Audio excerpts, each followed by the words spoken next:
শারীরিক ও মানসিক বিকাশে খেলাধুলার ভূমিকা অত্যন্ত গুরুত্বপূর্ণ। সেই উদ্দেশ্যেই পশ্চিমবঙ্গ সরকারের যুব কল্যাণ ও ক্রীড়া দপ্তরের উদ্যোগে সারা রাজ্য জুড়েই পালিত হচ্ছে খেলা হবে দিবস। পুরুলিয়া জেলার 20টি ব্লক ও পুরসভা এলাকায় ফুটবল ম্যাচ অনুষ্ঠিত হয়ে গেল। প্রীতি ম্যাচ হলেও লড়াই চলে সমানে সমানে।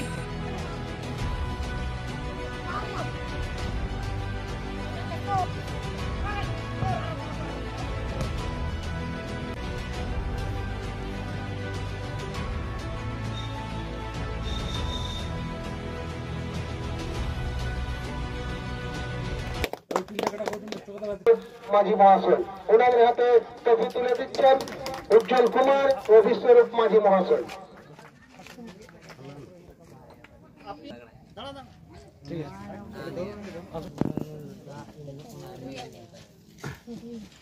ট্রফি তুলে দিলেন।